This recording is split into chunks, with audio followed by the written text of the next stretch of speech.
सदा आ गया। सदा आ गया तो वीज़ा लग गया, मैं भंगड़े पाए, मैं तो जाना ही जाना।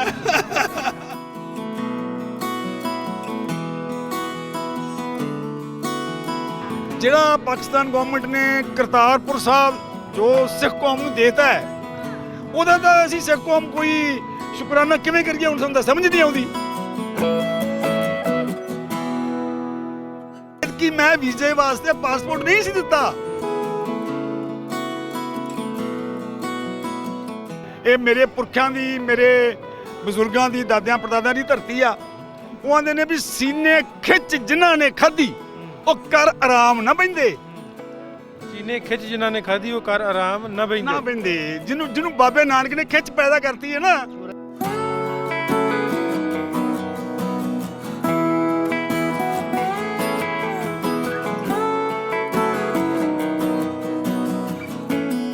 अस्सलाम वालेकुम दोस्तों, सत श्री अकाल। मेरा नाम नासिर ढिल्लों। तुसीं इस ਵੇਲੇ ਸਾਡੇ ਨਾਲ ਜੁੜੇ ਹੋ ਪੰਜਾਬੀ ਲਹਿਰ YouTube ਚੈਨਲ ਤੇ।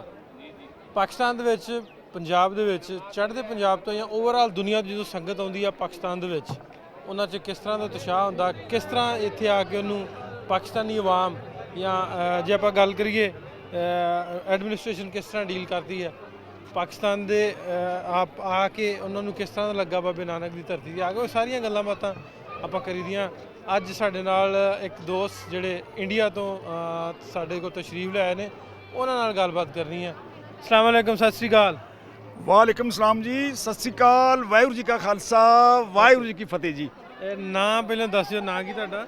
ਢਿੱਲੋਂ ਸਾਹਿਬ, ਮੈਂ ਸਵਰਨਜੀਤ ਸਿੰਘ, ਮੈਂ ਬਠਿੰਡਾ ਤੋਂ ਹਾਂ ਜੀ, ਇੰਡੀਆ, ਪੰਜਾਬ। ਤੇ ਅਸੀਂ ਅਕਸਰ ਉੱਥੇ ਬਹੁਤ ਪ੍ਰੋਗਰਾਮ ਤੁਹਾਡੇ ਜਿਹੜੇ ਪੰਜਾਬੀ ਲਹਿਰ ਦੇ, ਤੁਸੀਂ ਉਹ ਦੂਜੇ ਜਿਹੜੇ ਸਿੰਘ ਨੇ ਲਵਲੀ ਸਿੰਘ ਹੋਰੀ, ਹਾਂਜੀ, ਤੇ ਤੁਸੀਂ ਇਕੱਠੇ ਹੁੰਦੇ ਹੋ ਤੇ ਅਸੀਂ ਬਹੁਤ ਉੱਥੇ ਦੇਖੇ ਜਾਂਦੇ ਹੋ। ਅਸੀਂ ਤੁਹਾਨੂੰ ਵੇਖਦੇ ਹਾਂ ਤੇ ਤੁਸੀਂ ਬਹੁਤ ਹੀ ਸੂਚਨਾਵਰਧਕ, ਇਨਫੋਰਮੇਟਿਵ ਸਟੋਰੀਆਂ ਤੁਹਾਡੀਆਂ, ਜਿਹੜੇ ਤੁਹਾਡੇ ਪ੍ਰੋਜੈਕਟ ਹੁੰਦੇ ਆ, ਤੇ ਖਾਸ ਕਰਕੇ ਸਿੱਖ ਕੌਮ ਦੀਆਂ ਤੁਹਾਨੂੰ ਸਟੋਰੀਜ਼ ਦੇ ਵਿੱਚ ਗੱਲ ਕਰੀਏ, ਜ਼ਿਆਦਾ ਤੁਹਾਨੂੰ ਕਿਹੜੀਆਂ ਵਧੀਆ ਲੱਗਦੀਆਂ ਪੰਜਾਬੀ ਲਹਿਰ ਤੇ ਜਿਹੜੀਆਂ ਅਪਲੋਡ ਹੁੰਦੀਆਂ? ਹਾਂਜੀ, ਇੱਦਾਂ ਢਿੱਲੋਂ ਸਾਹਿਬ ਵੀ ਸਾਨੂੰ ਜ਼ਿਆਦਾ ਉੱਥੇ ਵਧੀਆ ਲੱਗਦੀਆਂ ਜਿਹੜੀਆਂ ਸਾਡੀਆਂ ਜੜ੍ਹਾਂ ਦੇ ਤੁਸੀਂ ਸਾਨੂੰ ਉਹਦੇ ਨਾਲ ਮੁਖਾਤਬ ਕਰਦੇ ਹੋ। ਜਿਹੜੀਆਂ ਸਾਡੇ ਸਿੱਖ ਕੌਮ ਦੀਆਂ ਜੜ੍ਹਾਂ ਨੇ, ਗੁਰਦੁਆਰਾ ਸਾਹਿਬ, ਪੁਰਾਤਨ ਇਤਿਹਾਸਿਕ ਜਿਹੜੇ ਸਥਾਨ ਹੁੰਦੇ ਆ, ਤੇ ਤੁਸੀਂ ਉੱਥੇ ਮੌਕੇ 'ਤੇ ਜਾ ਕੇ ਉਹਦੇ ਬਾਰੇ ਦੱਸ ਦਿਓ ਵੀ ਇਹ ਇਸ ਤਰ੍ਹਾਂ ਸੀ, ਇੱਥੇ ਇਸ ਤਰ੍ਹਾਂ ਸੀ। ਉਹ ਸਾਡੇ ਵਾਸਤੇ, ਤੇ ਖਾਸ ਕਰਕੇ ਜਿਹੜੀ ਨਵੀਂ ਪੀੜ੍ਹੀ ਆ, ਮੈਂ ਹੁਣ 73 ਸਾਲ ਦਾ ਜੀ, ਜਿਹੜੇ ਮੇਰੇ ਗਾਂ ਪੁੱਤਰ ਨੇ ਜਾਂ ਮੇਰੇ ਪੋਤਰੇ ਨੇ, ਉਹ ਉਸ ਪੋਸ਼ ਵਾਸਤੇ ਉਹ ਬਹੁਤ ਜ਼ਿਆਦਾ ਇੱਕ ਲਾਹੇਵੰਦ ਤੇ ਉਹ ਬੇਸ਼ਕੀਮਤੀ ਚੀਜ਼ ਤੁਸੀਂ ਪੇਸ਼ ਕਰ ਰਹੇ ਹੋ। ਸਰ ਬਹੁਤ ਧੰਨਵਾਦ। ਅਸੀਂ ਲੱਭਦੇ ਹਾਂ ਇੰਟਰਵਿਊ ਵਾਸਤੇ ਲੋਕਾਂ ਨੂੰ, ਤੇ ਅੱਜ ਤੁਸੀਂ ਸਾਨੂੰ ਲੱਭ ਲਿਆ। ਮੈਂ ਇੱਦਾਂ ਤਾਂ ਨਹੀਂ ਲੱਭਾ ਵੀ ਮੇਰੀ ਇੰਟਰਵਿਊ ਲਓ ਤੁਸੀਂ। ਤੁਹਾਨੂੰ ਪਤਾ ਸੱਚਾਈ ਇਹ ਆ ਵੀ ਮੈਂ ਤੁਹਾਨੂੰ ਬਾਈ ਫੇਸ ਜਾਣਦਾ ਹਾਂ, ਕਿਉਂਕਿ ਅਸੀਂ ਲਗਾਤਾਰ ਤੁਹਾਨੂੰ ਸੁਣ ਰਹੇ ਹਾਂ, ਲਵਲੀ ਨੂੰ ਤੇ ਤੁਹਾਨੂੰ। ਤੇ ਇਹ ਮੈਂ ਇੱਧਰੋਂ ਆ ਰਿਹਾ ਸੀ ਜਿੱਥੇ ਮੈਂ ਠਹਿਰਾ ਹੋਇਆ, ਤੇ ਗੁਰਦੁਆਰਾ ਸਾਹਿਬ ਦੇ ਜਦੋਂ ਮੈਂ ਸਾਹਮਣੇ ਗਿਆ ਤੇ ਲਵਲੀ ਆ ਰਿਹਾ ਸੀ ਅੱਗੋਂ, ਤੇ ਮੈਂ ਬਾਂਹ ਕਰਤੀ ਵੀ ਪੁੱਤ ਤੂੰ ਹੁਣ ਕਿੱਥੇ ਭੱਜੇਗਾ, ਵੀ ਤੂੰ ਲਵਲੀ ਆ ਤੇ ਮੈਂ ਉੱਥੋਂ ਆਇਆ ਤੇਰਾ ਇੱਕ ਪ੍ਰਸ਼ੰਸਕ। ਤੇ ਜਦੋਂ ਮੈਂ ਜੱਫੀ ਪਾ ਕੇ ਉਹਨਾਂ ਨੂੰ ਮਿਲਿਆ, ਉਹ ਮੈਨੂੰ ਮਿਲੇ, ਤੇ ਮੈਂ ਦੱਸਿਆ ਵੀ ਮੈਂ ਚੜ੍ਹਦੇ ਪੰਜਾਬ, ਬਠਿੰਡਾ, ਪੰਜਾਬ, ਇੰਡੀਆ 'ਚੋਂ ਆ, ਤੇ ਮੈਂ ਯਾਰ ਨਾਸਿਰ ਢਿੱਲੋਂ ਨੂੰ ਵੀ ਮਿਲਣਾ, ਵੀ ਉਹਨਾਂ ਦੀ ਅਦਾਇਗੀ ਤੇ ਜਦੋਂ ਜੋ ਵੀ ਉਹ ਦੱਸਦੇ ਆ ਤੇ ਬੜਾ ਅੱਛਾ ਪ੍ਰਭਾਵ ਪਾਉਂਦੇ ਆ, ਤੇ ਉਹਨਾਂ ਨੇ ਫਿਰ ਤੁਹਾਨੂੰ ਫੋਨ ਕੀਤਾ। ਇਹ ਸਭ ਕੁਝ ਬਾਬੇ ਨਾਨਕ ਦੀ ਕਿਰਪਾ ਨਾਲ, ਇਹਨੂੰ ਆਪਾਂ ਇਤਫਾਕ ਕਹਿੰਦੇ ਆ। ਇਤਫਾਕ ਨਾ ਹੋ ਗਿਆ, ਇਹ ਸੰਜੋਗ ਆ। ਇਹ ਮਤਲਬ ਮੈਂ ਨਹੀਂ ਚਾਹੁੰਦਾ ਸੀ ਵੀ ਮੈਂ ਤੁਹਾਨੂੰ ਕਿਹਾ ਸੀ ਮੈਂ ਚੱਲਿਆ ਹੀ ਚੰਗਾ ਜੀ, ਸਤਿ ਸ਼੍ਰੀ ਅਕਾਲ, ਮੈਂ ਤੁਹਾਨੂੰ ਆਖਿਆ ਸੀ ਢਿੱਲੋਂ ਸਾਹਿਬ, ਮੈਂ ਤੁਹਾਨੂੰ ਬਿਠਾਇਆ ਵੀ ਨਹੀਂ ਤੁਹਾਡੇ ਨਾਲ ਗੱਲਬਾਤ ਕਰਨੀ। ਹਾਂਜੀ ਹਾਂਜੀ ਹਾਂਜੀ ਹਾਂਜੀ। ਨਹੀਂ, ਵਧੀਆ ਲੱਗਾ ਸਾਨੂੰ ਵੀ ਮਿਲ ਕੇ। ਤੁਹਾਨੂੰ ਇਹ ਦੱਸੋ, ਪਾਕਿਸਤਾਨ ਆ ਕੇ ਕਿੰਨੀ ਵਾਰੀ ਆਏ ਜੀ ਇਸ ਵਾਰੀ? ਇਹ ਮੇਰਾ ਖਿਆਲ ਆ ਵੀ ਜੇ ਮੈਂ ਗਲਤ ਨਹੀਂ ਤੇ 6ਵੀਂ 7ਵੀਂ ਵਾਰੀ ਮੈਂ ਆ ਗਿਆ। ਅੱਛਾ ਜੀ। ਹਾਂਜੀ ਹਾਂਜੀ। ਇਹਦਾ ਮਤਲਬ ਕਿ ਤੁਸੀਂ 6-7 ਵਾਰੀ ਅੱਗੇ ਪਹਿਲਾਂ ਆਲਰੇਡੀ ਆ ਮੈਂ ਆ ਚੁੱਕਾ ਹਾਂ ਜੀ। ਇਹ ਮੇਰੇ ਪੁਰਖਿਆਂ ਦੀ, ਮੇਰੇ ਬਜ਼ੁਰਗਾਂ ਦੀ, ਦਾਦਿਆਂ ਪੜਦਾਦਿਆਂ ਦੀ ਧਰਤੀ ਆ।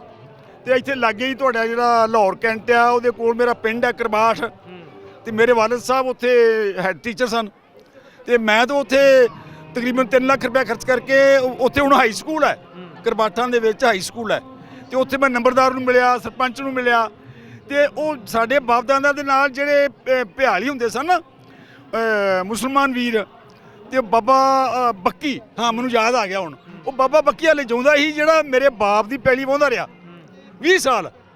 ਤੇ ਉਹ ਫਿਰ ਮੈਂ ਉਸ ਸਕੂਲ 'ਚ ਗਿਆ, ਉਹ ਆਂਦੇ ਜੀ ਸਾਡੇ ਕੋਲ ਸਾਇੰਸ ਦੀ ਲੈਬੋਰੇਟਰੀ ਹੈ ਨਹੀਂ ਗੀ, ਫਿਰ ਉੱਥੇ 18 ਬਾਈ 24 ਫੁੱਟ ਦਾ ਕਮਰਾ ਪਵਾਇਆ। ਲੈਬਾਰਟਰੀ ਬਣਾ ਕੇ ਲੈਬਾਰਟਰੀ ਕਮਰਾ ਬਣਾ ਕੇ ਦਿੱਤਾ ਉਹਨਾਂ ਨੂੰ। ਬਾਕੀ ਲੈਬਾਰਟਰੀ ਤਾਂ ਉਹ ਆਪ ਬਣਾਉਣਗੇ ਨਾ। ਮੈਂ ਹੁਣ ਕਹਿ ਲਿਆ ਜੀ ਮੈਂ ਲੈਬਾਰਟਰੀ ਬਣਾਈ ਆ, ਨਹੀਂ ਉਹ ਕਮਰਾ 18/24 ਦਾ। 18/24 ਕਿਹੜੇ ਸਾਲ ਬਣਾਇਆ ਹੈ? ਇਹ 2011 ਚ। 2011 ਹਾਂਜੀ। ਅੱਛਾ, ਹੁਣ ਜਦੋਂ ਤੁਸੀਂ ਕੱਲ ਆਏ ਹੋ, ਕੋਵਿਡ ਦੀ ਵਜ੍ਹਾ ਨਾਲ ਲੋਕ ਵੀ ਘੱਟ ਨੇ, ਕਿਸ ਤਰ੍ਹਾਂ ਦੇ ਪ੍ਰਬੰਧ ਕੋਈ ਪਾਕਿਸਤਾਨ ਗਵਰਨਮੈਂਟ ਵੱਲੋਂ ਜਾਂ ਇੱਧਰੋਂ ਨਨਕਾਣਾ ਸਾਹਿਬ ਆਏ ਜੇ ਕੋਵਿਡ ਨੂੰ ਲੈ ਕੇ ਕੋਈ ਦੇਖੋ ਅਸੀਂ ਤਾਂ ਪਾਕਿਸਤਾਨ ਗਵਰਨਮੈਂਟ ਦੇ ਇੰਨੇ ਰਿਣੀ ਆ, ਅਸੀਂ ਇੰਨੇ ਮਸ਼ਕੂਰ ਆ ਵੀ ਸਾਨੂੰ ਇਹ ਗੱਲਾਂ ਮਾਮੂਲੀ ਜੀਆਂ, ਦੇਖੋ ਜਿੱਥੇ ਇੰਨੀ ਦੁਨੀਆ ਇੰਨੀ ਸੰਗਤ ਹੈ ਤੇ ਮਾੜੀਆਂ ਮੋਟੀਆਂ ਕਮੀਆਂ ਪੇਸ਼ੀਆਂ ਕੋਈ ਮਾਇਨੇ ਨਹੀਂ ਰੱਖਦੀਆਂ। ਜਿਹੜਾ ਪਾਕਿਸਤਾਨ ਗਵਰਨਮੈਂਟ ਨੇ ਕਰਤਾਰਪੁਰ ਸਾਹਿਬ ਜੋ ਸਿੱਖ ਕੌਮ ਨੂੰ ਦੇਤਾ ਹੈ, ਉਹਦਾ ਤਾਂ ਅਸੀਂ ਸਿੱਖ ਕੌਮ ਕੋਈ ਸ਼ੁਕਰਾਨਾ ਕਿਵੇਂ ਕਰੀਏ, ਹੁਣ ਸਾਨੂੰ ਤਾਂ ਸਮਝ ਨਹੀਂ ਆਉਂਦੀ। ਅਤੇ ਕਦੋਂ ਖੋਲ੍ਹਣ ਜਾ ਰਹੀ ਹੈ? ਜਿਸ ਤਰ੍ਹਾਂ ਸੰਗਤ ਆ ਗਈ ਹੈ, ਕਰਤਾਰਪੁਰ ਸਾਹਿਬ ਵੀ ਹਾਲੇ ਤਾਂ ਮੈਨੂੰ ਲੱਗਦਾ ਖੁੱਲ੍ਹਾ ਨਹੀਂ ਹੈ ਕਰਤਾਰਪੁਰ ਸਾਹਿਬ। ਇਹ ਨਾ ਜਿਸ ਤਰ੍ਹਾਂ ਬਾਬੇ ਨਾਨਕ ਨੇ ਡਾਂਗ ਦੇ ਕੇ ਪਾਕਿਸਤਾਨ ਤੋਂ ਖੁਲਵਾ ਲਿਆ ਤੇ ਮੋਦੀ ਤੋਂ ਖੁਲਵਾ ਲਿਆ, ਇਵੇਂ ਖੁੱਲੇਗਾ?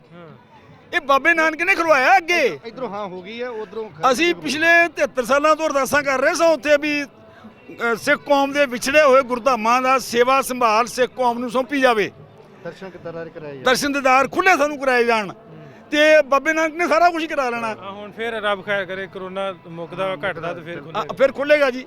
ਜਿਸ ਤਰ੍ਹਾਂ ਰੂਹ ਨੂੰ ਸਕੂਨ ਮਿਲਦਾ ਬਾਬੇ ਧਰਤੀ ਆ ਕੇ। ਕਮਾਲ ਕਰਦੇ ਹੋ। ਸਾਡੇ ਇੱਕ ਪੰਜਾਬੀ ਦੇ ਸਰਮੌਰ ਕਵੀ ਹੋਏ ਨੇ ਭਾਈ ਵੀਰ ਸਿੰਘ ਜੀ, ਤੇ ਉਹਨਾਂ ਦੀਆਂ ਲਾਈਨਾਂ ਨੇ ਉਹ ਮੈਂ ਤੁਹਾਨੂੰ ਦੱਸਣਾ ਚਾਹਾਂਗਾ।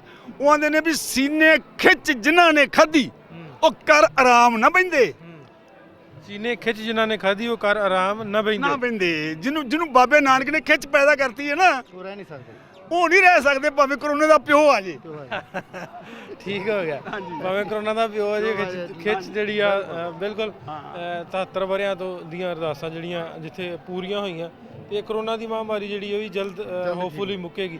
ਜੇ ਪਿੱਛੇ ਗੱਲ ਕਰੀਏ ਆਪੇ ਕਿਸਾਨ ਵੀਰ ਜਿਹੜੇ ਉਹਨਾਂ ਦੇ ਵਾਸਤੇ ਜਿਹੜਾ ਸੰਘਰਸ਼ ਚੱਲ ਰਿਹਾ, ਉਹਦੇ ਤੇ ਕੀ ਕਹਿਣਾ ਚਾਹੋਗੇ? ਉਹ ਦੇਖੋ ਇਸ ਤਰ੍ਹਾਂ ਹੈ ਵੀ ਇਹ ਦੇਖੋ ਜਿਹੜਾ ਪ੍ਰਜਾਤੰਤਰ ਹੁੰਦਾ ਆ, ਲੋਕਤੰਤਰ ਹੁੰਦਾ ਆ, ਇਹ ਇਬਰਾਹਿਮ ਲਿੰਕਨ ਨੇ ਇੱਕ ਲਾਈਨ ਬੋਲੀ ਸੀ, from the people, by the people, for the people. ਮਤਲਬ ਲੋਕਾਂ ਵਿੱਚੋਂ, ਲੋਕਾਂ ਦੀ, ਲੋਕਾਂ ਲਈ। ਇਹ ਹੁਣ ਲੋਕ ਤੇ ਮਨਫੀ ਕਰ ਰਹੇ ਨੇ ਤੇ ਧੱਕਾ ਕਰ ਰਹੇ ਨੇ, ਤੇ ਉਹ ਕਾਨੂੰਨ ਇਹਨਾਂ ਨੇ ਪਾਸ ਕਰਤੇ ਨੇ ਜਿਹੜੇ ਕਿਸਾਨ ਮਾਰੂ ਨੇ। ਤੇ ਫਿਰ ਇਹਨਾਂ ਦਾ ਇੱਕ ਬਰਜੂੰਗੜਾ ਆ ਆਰਐਸਐਸ ਦਾ, ਸਾਡੇ ਉੱਥੇ ਬੜੀ ਖਤਰਨਾਕ ਇੱਕ ਜਮਾਤ ਹੈ ਸਾਰੀ ਮਾਨਵਤਾ ਲਈ। ਉਹ ਮਾਨਵਤਾ ਜਦੋਂ ਆਇਆ ਜੋ ਬਾਈਡਨ ਆਇਆ ਅਮਰੀਕਾ ਦਾ, ਮੇਰੇ ਖਿਆਲ ਉਹਨੇ ਬੈਨ ਵੀ ਕਰ ਦਿੱਤਾ ਆਰਐਸਐਸ ਨੂੰ। ਮੈਨੂੰ ਨਹੀਂ ਇਹ ਪਤਾ, ਮੈਂ ਗਲਤ ਨਹੀਂ ਕਹਾਂਗਾ ਔਨ 에ਅਰ, ਹੋ ਸਕਦਾ ਤੁਹਾਡੀ ਇਨਫੋਰਮੇਸ਼ਨ ਠੀਕ ਹੋਵੇ, ਪਰ ਇਹ ਜ਼ਰੂਰ ਆ ਵੀ ਅਮਰੀਕਾ ਦੇ ਵਿੱਚ ਇੱਕ ਸੰਸਥਾ ਹੈ ਜਿਹੜੀ ਕੁੱਲ ਦੁਨੀਆ ਨੂੰ ਵਾਚ ਕਰਦੀ ਹੈ ਵੀ ਮਨੁੱਖੀ ਹੱਕ, ਆਜ਼ਾਦੀ ਕਿੱਥੇ ਕਿੱਥੇ ਢਾਹ ਲੱਗ ਰਹੀ ਆ।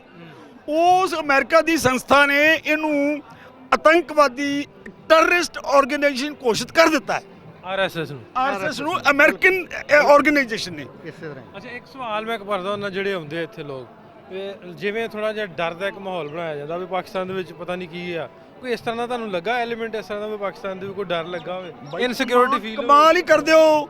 ਉਹ ਪੁੱਤ ਢਿੱਲੋਂ ਤੂੰ ਸਾਡਾ ਹੀ ਏ, ਅਸੀਂ ਤੇਰੇ ਆ, ਇਹ ਧਰਤੀ ਸਾਡੀ ਆ, ਮੇਰੀ ਮਾਂ ਇੱਥੇ ਜੰਮੀ, ਮੇਰੀ ਦਾਦੀ ਇੱਥੇ ਜੰਮੀ, ਮੇਰੇ ਪੁਰਖਿਆਂ ਦੀ ਧਰਤੀ ਆ, ਅਸੀਂ ਨਮਸਕਾਰ ਕਰ, ਤੁਸੀਂ ਸਾਥੋਂ ਵੱਖਰੇ ਕਿਵੇਂ ਜੇ ਤੇ ਸਾਨੂੰ ਡਰ ਕਹਿੰਦਾ ਹੈ? ਅਸੀਂ ਤੁਸੀਂ ਆ, ਤੁਸੀਂ ਅਸੀਂ। ਹਾਂ ਬਿਲਕੁਲ ਬਿਲकुल। ਅਵਲ ਅੱਲਾ ਨੂਰ ਪਾਇਆ ਕੁਦਰਤ ਕੇ ਸਭ ਬੰਦੇ, ਇੱਕ ਨੂਰ ਤੇ ਸਭ ਜਗ ਉਪਜਾ, ਕੌਣ ਭਲੇ ਕੋ ਮੰਦੇ। ਢਿੱਲੋਂ ਸਾਹਿਬ ਤੁਸੀਂ ਲੱਗ ਨਹੀਂ ਗਏ? ਹਾਂਜੀ ਬਿਲਕੁਲ।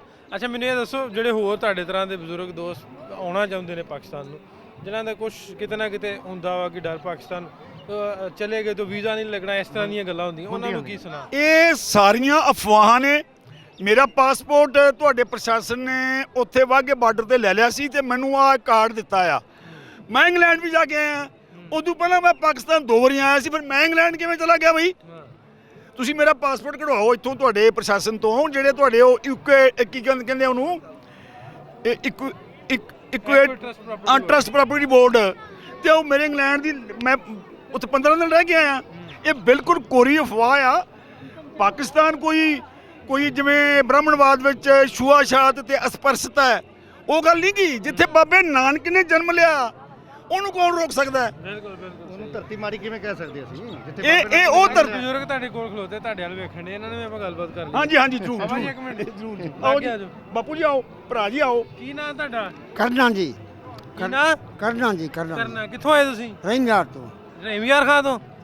ਠੀਕ ਹੈ। ਪਾਕਿਸਤਾਨ ਨਹੀਂ ਮੇਰਾ ਆਖਰੀ ਜ਼ਿਲ੍ਹਾ ਮੈਨੂੰ ਪਤਾ ਹੈ ਜੀ। ਪੰਜਾਬ ਦਾ। ਹਾਂਜੀ ਹਾਂਜੀ ਤੇ ਹਰ ਸਾਲ ਆਉਂਦੇ ਹੋ ਹਰ ਸਾਲ ਆਉਂਦੇ ਤੇ ਕਿਵੇਂ ਲੱਗਾ ਇੰਡੀਆ ਤੋਂ ਆਏ ਆਪਣੇ ਸਰਦਾਰ? ਸਹੀ ਨੇ, ਬਹੁਤ ਗੁੱਡ ਨੇ। ਇਹ ਗੁਰੂ ਨਾਨਕ ਦੀ ਸੰਗਤ ਆ ਤੇ ਮੈਂ ਵੀ ਗੁਰੂ ਨਾਨਕ ਦੀ ਸੰਗਤ ਆ। ਗੱਲ ਤੇ ਇਹ ਵੀ ਗੁਰੂ ਨਾਨਕ ਨੇ ਸਾਰੀ ਦੁਨੀਆ ਨੂੰ ਕਲਾਵੇ ਚ ਲਿਆ ਹੈ।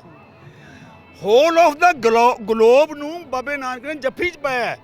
ਤੇ ਜੇ ਪਹਿਲੋਂ ਦੀ ਗੱਲ ਕਰਦੇ ਆ ਪਾਰਟੀਸ਼ਨ ਤੋਂ ਪਹਿਲੋਂ ਦੀ ਆਂਦੇ ਵੀ ਮੁਸਲਮਾਨ ਜਦੋਂ ਇੱਥੇ ਟਰਾਲੀਆਂ ਭਰ ਮੇਲਾ ਲੱਗਦਾ ਸੀ ਉਹ 'ਚ ਦਾ ਪੀਰ ਮੰਨਦੇ ਸੀ ਸਾਰੇ ਮੁਸਲਮਾਨ ਵੀ। ਇਹ ਤਾਂ ਹੁਣ ਥੋੜਾ ਜਿਹਾ ਆ ਕੇ ਅਸੀਂ ਜੇ 47 ਤੋਂ ਬਾਅਦ ਦੀ ਗੱਲ ਕਰੀਏ ਉਹ ਵਖਰੇਵਾ ਹੋ ਗਿਆ, ਪਹਿਲਾਂ ਤਾਂ ਵਖਰੇਵਾ ਹੈ ਹੀ ਨਹੀਂ ਸੀ। ਢਿੱਲੋਂ ਸਾਹਿਬ ਹੁਣ ਵੀ ਕੋਈ ਵਖਰੇਵਾ ਨਹੀਂਗਾ। ਤੁਸੀਂ ਆ ਵੇਖ ਲਓ ਮੁਸਲਮਾਨ ਭਰਾ ਕਿੰਨੇ ਇੱਥੇ ਆਏ ਹੋਏ ਨੇ। ਤੇ ਜਦੋਂ ਇਹ ਮੇਲਾ ਨਹੀਂ ਹੁੰਦਾ, ਗੁਰਪੁਰਬ ਨਹੀਂ ਹੁੰਦਾ, ਔਡ 365 ਦਿਨ ਹੁੰਦੇ ਆ ਤੇ ਮੁਸਲਮਾਨ ਬਹੁਤ ਇੱਥੇ ਆਉਂਦੇ ਆ ਜੀ। ਬਹੁਤ ਹੁੰਦੇ, ਰੋਜ਼ਾਨਾ ਹੁੰਦੇ। ਹਾਂਜੀ, ਇਹ ਇੱਥੇ ਗੁਰੂ ਘਰ ਜਿਹੜਾ ਹੈ ਨਾ, ਗੁਰੂ ਨਾਨਕ ਦਾ ਜਿਹੜਾ ਦਰ ਹੈ, ਇਹਦੇ ਚਾਰੇ ਦਰਵਾਜ਼ੇ ਖੁੱਲੇ ਨੇ। ਸਾਰੀ ਕਾਇਨਾਤ ਵਾਸਤੇ ਪਿਆਰ ਹੀ ਪਿਆਰ ਹੈ ਇੱਥੇ। ਬਿਲਕੁਲ ਇੱਥੇ ਪਿਆਰ ਹੀ ਪਿਆਰ ਹੈ। ਬਿਲਕੁਲ। ਜਿਨ ਪ੍ਰੇਮ ਕੀਓ ਤਿਨ ਹੀ ਪ੍ਰਭ ਪਾਇਓ।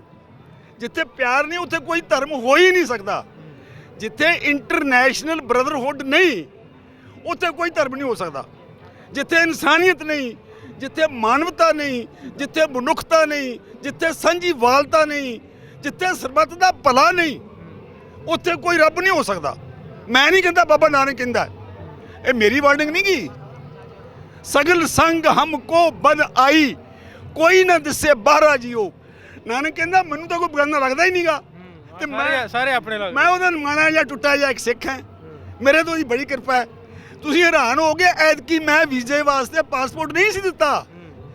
ਪਾਸਪੋਰਟ ਦਿੱਤਾ ਸੀ 2020 ਦੀ ਵਿਸਾਖੀ ਵਾਸਤੇ। ਉਦੋਂ ਦਾ ਪੈਂਡਿੰਗ ਪਿਆ ਸੀ ਉਹਨਾਂ ਕੋਲ। ਉਹਨਾਂ ਨੇ ਆਪਣੇ ਆਪ ਹੀ ਭੇਜਤਾ। ਸੱਦਾ ਆ ਗਿਆ। ਸੱਦਾ ਆ ਗਿਆ ਤੇ ਵੀਜ਼ਾ ਲੱਗ ਗਿਆ। ਮੈਂ ਭੰਗੜੇ ਪਾਏ, ਮੈਂ ਤਾਂ ਜਾਣਾ ਹੀ ਜਾਣਾ। ਮੈਂ ਤਾਂ ਜਾਣਾ ਹੀ ਜਾਣਾ। ਨਾ ਜੀ, ਬਹੁਤ ਵਧੀਆ ਲੱਗਾ ਤੁਹਾਡੇ ਨਾਲ ਗੱਲਬਾਤ ਕਰਕੇ। ਬਹੁਤ ਸੋਹਣੀਆਂ ਗੱਲਾਂ ਦੱਸੀਆਂ ਤੁਸੀਂ। ਬੜੀ ਮਿਹਰਬਾਨੀ ਜੀ। ਕਿੰਨਾ ਜਿੰਨੀ ਸੋਚ ਸੀ ਉਹਦੇ ਮੁਤਾਬਕ ਦਾ ਪਿਆਰ ਲੈ ਕੇ ਮੁੜ ਚੱਲੇ ਮੁੜੋਗੇ ਵੀ ਆਵਾਮ ਦੇ ਕੋਲ ਕਿੰਨਾ, ਜਿਹੜੇ ਲੋਕਲ ਆਵਾਮ ਦੀ ਗੱਲ ਕਰੀਏ, ਪ੍ਰਸ਼ਾਸਨ ਦੀ ਨਹੀਂ। ਆਪਣੇ ਮਾਪਿਆਂ ਦੀ ਧਰਤੀ ਤੇ ਆਉਣਾ। ਜੋ ਮਾਂ ਇੱਕ ਪੁੱਤ ਨੂੰ ਪਿਆਰ ਦੇ ਸਕਦੀ ਆ, ਉਸ ਤੋਂ ਵੱਧ ਕੋਈ ਪਰਿਭਾਸ਼ਾ ਪਿਆਰ ਦੀ ਦੁਨੀਆ 'ਚ ਹੈਗੀ ਆ? ਨਹੀਂ ਹੈ। ਇਹ ਮੇਰੀ ਮਾਂ, ਪਾਕਿਸਤਾਨ ਮੇਰੀ ਮਾਂ, ਮੇਰੀ ਮਾਂ ਦੀ ਮਾਂ, ਮੇਰੇ ਪਿਓ ਦੀ ਮਾਂ। ਇੱਥੋਂ ਸਾਨੂੰ ਬਹੁਤ ਪਿਆਰ ਮਿਲਦਾ। ਅਸੀਂ ਇਹ ਅਰਦਾਸ ਕਰਦੇ ਹਾਂ ਕਿ ਸਰਬੱਤ ਦਾ ਭਲਾ ਹੋਵੇ, ਮੁਸਲਮਾਨ ਵੀ ਤਰੱਕੀ ਕਰਨ, ਹਿੰਦੂ ਵੀ ਤਰੱਕੀ ਕਰਨ, ਸਿੱਖ ਵੀ ਤਰੱਕੀ ਕਰਨ, ਅਸੀਂ ਅਮਨ ਸ਼ਾਂਤੀ ਨਾਲ ਜ਼ਿੰਦਗੀ ਨੂੰ ਬਤੀਤ ਕਰੀਏ। ਤੇ ਤੁਹਾਡੇ ਵਾਸਤੇ ਮੈਂ ਖਾਸ ਤੌਰ ਤੇ ਕਹਾਂਗਾ, ਤੇ ਨਾਲੇ ਲਵਲੀ ਪੁੱਤ ਵਾਸਤੇ ਕਹਾਂਗਾ ਵੀ ਇਸ ਲਾਈਨ ਨੂੰ ਛੱਡਿਓ ਨਾ। ਇਵੇਂ ਹੀ ਤੁਸੀਂ ਸਿੱਖ ਇਤਿਹਾਸ, ਸਿੱਖ ਕੌਮ ਦੀਆਂ ਜੜ੍ਹਾਂ ਨੂੰ ਫਰੋਲ ਕੇ, ਅਸੀਂ ਚੜ੍ਹਦੇ ਪੰਜਾਬ 'ਚ ਤੁਹਾਡੇ ਬਹੁਤ ਜ਼ਿਆਦਾ ਫੈਨ ਆ। ਅਸੀਂ ਤੁਹਾਡੇ ਵਾਸਤੇ ਦਿਲ, ਤਨ, ਮਨ, ਧਨ ਤੋਂ ਹਾਜ਼ਰ ਹਾਂ। ਅਸੀਂ ਤੁਹਾਡੇ ਅਸੀਂ ਕੋਈ ਕੰਮ ਆ ਸਕੀਏ ਤੁਹਾਡੇ ਕਿਸੇ ਵੀ ਤਰੀਕੇ ਨਾਲ, ਮੈਂ ਦੁਆਵਾਂ 'ਚ ਯਾਦ ਤੇ ਰੱਖੋ, ਮੈਂ ਹਾਜ਼ਰ ਹਾਂ। ਅਰਦਾਸਾਂ 'ਚ ਯਾਦ ਰੱਖੋ। ਮੈਂ ਬਿਲਕੁਲ ਅਰਦਾਸ ਕਰਕੇ ਹੁਣੇ ਕੀਤੀ ਹੈ, ਦਿਲੋਂ ਕੀਤੀ ਹੈ ਵੀ ਇਹ ਨਾਸਰ ਢਿੱਲੋਂ ਤੇ ਲਵਲੀ, ਇਹ ਪੁੱਤ ਜਿਹੜੇ ਆ ਨਾ, ਇਹ ਇਹਨਾਂ ਦੇ ਡੰਕੇ ਵੱਜਦੇ ਰਹਿਣ। ਬਹੁਤ ਸ਼ੁਕਰੀਆ, ਬਹੁਤ ਸ਼ੁਕਰੀਆ। ਸ਼ੁਕਰੀਆ ਜੀ। ਇਹ ਗੱਲਬਾਤ ਕਰਨੇ ਜਿਹੜੇ ਸਾਡੇ ਕੋਲ ਬਠਿੰਡਾ ਤੋਂ ਆਏ ਨੇ ਦੋਸਤ, ਉਹਨਾਂ ਦੇ ਨਾਲ ਬਹੁਤ ਸੋਹਣੀਆਂ ਗੱਲਾਂ ਕੀਤੀਆਂ। ਸੋ ਅੱਗੇ ਵਧਦੇ ਹਾਂ। ਹੋਰ ਵੀ ਸਾਡੇ ਕੋਲ ਕਾਫੀ ਸਾਰੇ ਦੋਸਤ ਜਿਹੜੇ ਇੰਡੀਆ, ਪੰਜਾਬ ਤੋਂ ਜਾਂ ਓਵਰਆਲ ਮੁਲਕ ਤੋਂ, ਦੁਨੀਆ ਤੋਂ ਆਏ, ਉਹਨਾਂ ਨਾਲ ਗੱਲਬਾਤ ਜਿਹੜੀ ਵਾ ਤੁਹਾਡੇ ਤੱਕ ਸਾਂਝੀ ਕਰਾਂਗੇ। ਉਹਨਾਂ ਦੀ ਜਿਹੜੀ ਆਪ ਬੀਤੀ ਆ, ਜੋ ਉੱਥੇ ਆ ਕੇ ਉਹਨਾਂ ਪਾਇਆ, ਉਹ ਤੁਹਾਡੇ ਤੱਕ ਜ਼ਰੂਰ ਰੱਖਾਂਗੇ, ਸ਼ੇਅਰ ਕਰਾਂਗੇ, ਕਰਦੇ ਰਵਾਂਗੇ। ਹੋਰ ਦੋਸਤਾਂ ਨਾਲ ਵੀ ਗੱਲਬਾਤ ਕਰਦੇ ਹਾਂ। ਮਿਲਦੇ ਹਾਂ ਫਿਰ। ਰੱਬ ਰੱਖਾ।